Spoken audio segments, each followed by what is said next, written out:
Hi, everybody. Welcome back to another episode of Bridge from the Past, Art Across U.S. History.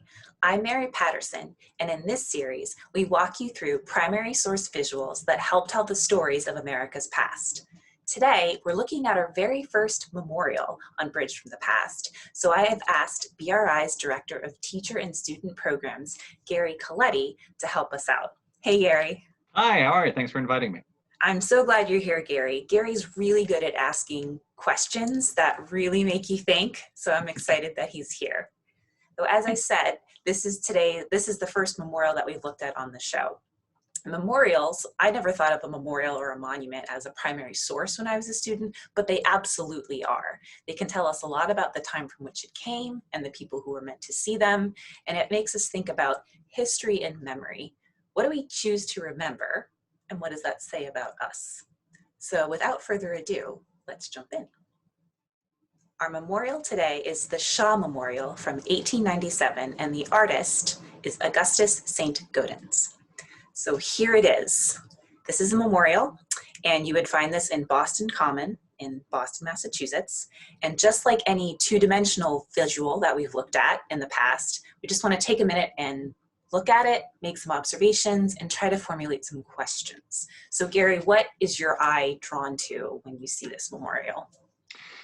Well, definitely you just mentioned two-dimensional, which makes me think of the idea that it's unusual that it's sort of one side, but it's three-dimensional that comes from there. So my eye is drawn to the depth of the field.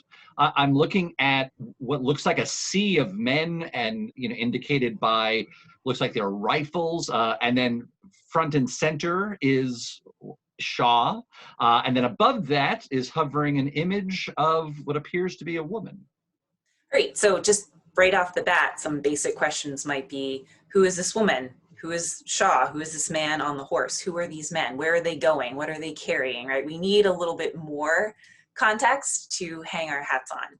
So I'll give just a little bit more information to help us interpret the image. So this is a memorial depicting Colonel Robert Gould Shaw, who was the leader of the Massachusetts 54th Regiment during the Civil War. And this moment in this memorial is Shaw and these men marching through Boston to join fighting down in the South. So this is a moment from May 1863.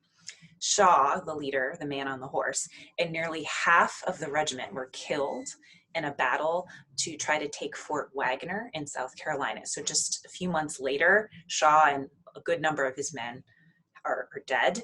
And almost immediately, the survivors of the regiment and emancipated slaves from the surrounding area in South Carolina start fundraising to create some sort of memorial. And again, the artist was an American sculptor named Augustus Saint-Gaudens. His name looks French, his father was French, but he was American, and he was kind of a big deal for the time period. So to have this sculptor making this memorial would have been pretty noteworthy. And it was unveiled in Boston in 1897. So a little more than 30 years after the event actually took place is when this memorial goes up. And just a little bit more about Shaw and the Massachusetts 54th generally. So the Massachusetts 54th Regiment was one of the first all-Black units to serve in the Civil War. And when the Civil War starts, Black men were not allowed to fight in the Union Army, but they're allowed to do so in 1862. And what I think is pretty remarkable is that nearly 74% of Black men living in the North of military age, that's 18 to 45, end up serving in the Union Army. And what's even more remarkable is that many of them were assigned to labor duty rather than fighting, and they're paid as laborers, even if they were fighting, like the Massachusetts 54th did. So the work is incredibly dangerous. So just being a soldier in general, I think, is in a war is of course dangerous, but these men are doing really hard labor, and there are high mortality rates because of that. And if they were captured by the Confederate Army, many times they were enslaved on the spot if they weren't killed, because they were treated as rebellious slaves rather than prisoners of war. So it's incredibly dangerous. But again, a lot of men served. And the 54th Regiment was one of the first, was one of the most famous, and recruits come from across the North. So even though they're centered in Massachusetts and the memorial is of them in Boston marching south to go fight, they're coming from as far away as Canada and the Caribbean. So it's pretty remarkable how it drew men from all over to fight. And again, the tragedy that so many of these men lost their lives in this one attack. The fort was never taken. And the heroism, like they kept fighting, just it really inspired people, and it inspired, people across the North. So that's what you see in this memorial. Well, thanks so much for all that context, because it really makes the mind real. And back to your original question about the, what we choose to memorialize, what we choose to remember. I think it's significant now that you've given that context that we started by saying it's the Shaw Memorial and he's still front and center. But I don't think it's lost that the context of this are the men themselves, right? The 54th, and remembering all of them, where it easily could have been him on a horse. It is actually more of a broad image that we see here. Right. So what's also interesting about this is, I said, Shaw is front and center. He's on the horse, and it started as a monument just to Shaw, and he was on the horse, but Shaw's family objected to that. They said, one, he's way too young. He was only 25 when he died, and he was a colonel. So they thought that was too grand for him. But they also thought it would be really appropriate to show him amongst his men. So the artist, Saint-Gaudens, really goes back to the drawing board and has to figure out, what's this memorial going to look like?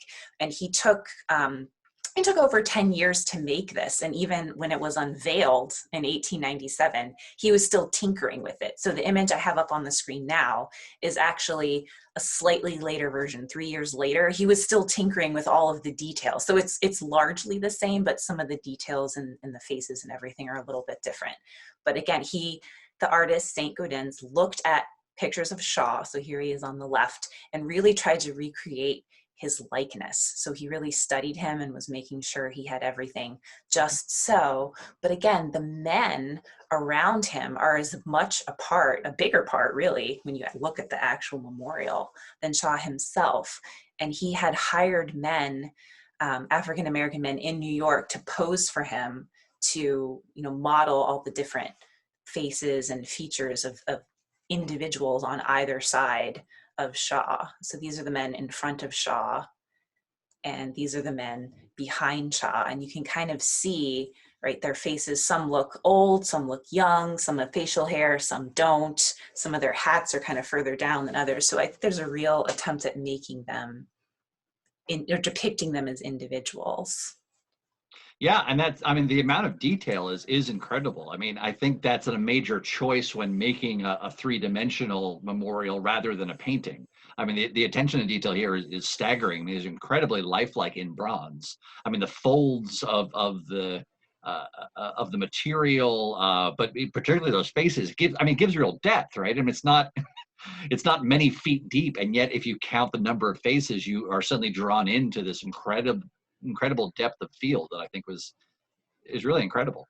Yeah, and so you have, the faces here, but you've also have, their bedrolls and their knapsacks, everything, just the detail on the musket. It's really kind of remarkable, that the pains he took to do this. But like I said, he just hired models. So whereas Shaw this attempt to make Shaw look like Shaw actually looked, the specifics of the individual faces of the men who were actually with him at this moment in 1863, which is depicted here, they're lost, right? They're sort of, these models are sort of stand-ins for them.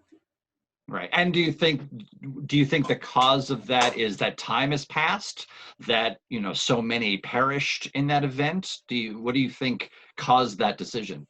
Well, I think it may have been a little bit of both.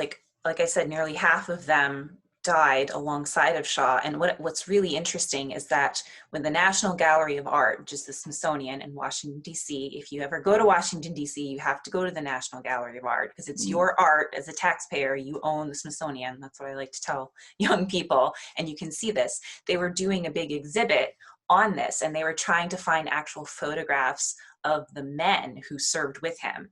And I think there's over 100,000, I think that's right, men served in the the 2 years that this regiment was in existence, and they could only find, this was in 2004, 18 photographs. So I think part of it, and I think that's pretty remarkable. Part of it is that there just weren't any photographs to be had of these men. And if you think about, Shaw came from a wealthy family in Boston. So if you have wealth, usually you have, money to spend on portrait sittings and things like that. There are pictures of African-American men who served in the Union Army, but they're just hard to come by, and there weren't enough that they could pull together for this particular exhibit. So that's kind of a long-winded answer, but I think maybe it's a little bit of both. Yeah. And it addresses, again, if the question is, what does one get out of this? It's the individuality of each of these people that really strikes you. I have to confess, the first time I actually saw this, if you don't get a chance to physically go to the National Gallery, the first time I saw this was when I was far younger, with a movie that's about 30 some odd years old now, which is called Glory. And at the end of it, highlights this. The closing credits are on this memorial. And I bring that up not only because it's a movie I highly recommend about the lead up to, well, really it's the development of the 54th, and then obviously it concludes at Fort Wagner, but about how, back to your first question, about how memorials, it starts off as the story of an individual and becomes a story of the group, of the collective, of these many individuals.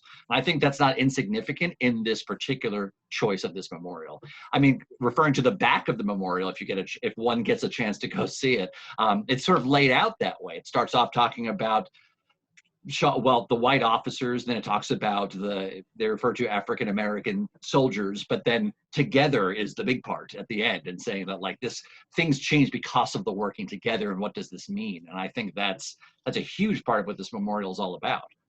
Yeah, I think like as you said, even in the movie Glory, which we have to see Glory. So I've never seen it in its totality, all of it, but I am going to watch it because it's on your recommendation. That it started as just Shaw, and Shaw is still central in the memorial, but it's the men around him. And I interpret it, as my interpretation, as sort of the greater cause. And that, I think, brings us to this woman floating at the top in the Latin text here, which translates to, he left everything behind to save the Republic. So I would assume he is referring to Shaw because it started off as a memorial to Shaw, but it was also all of the men around him who joined him in this cause. So maybe it starts as wanting to remember the leader, but it's not just the leader, it's all of those, and in many cases, faceless people. We have their names, but we maybe don't know what they look like, who sacrificed everything and are buried with Shaw near Fort Wagner in South Carolina, where they fell together for this cause. Yeah, and that, I mean, again, it's, to bring up, this is a different kind of primary resource, as you said, and it makes me ask the question of the difference or the similarities between memorials and monuments. And I think memorials, again, to my knowledge, are generally around human beings who have died. And whereas monuments often do overlap and are about that, but sometimes can be about bigger concepts or to events or things like this. And I think this particular example is an interesting piece in that it is a memorial.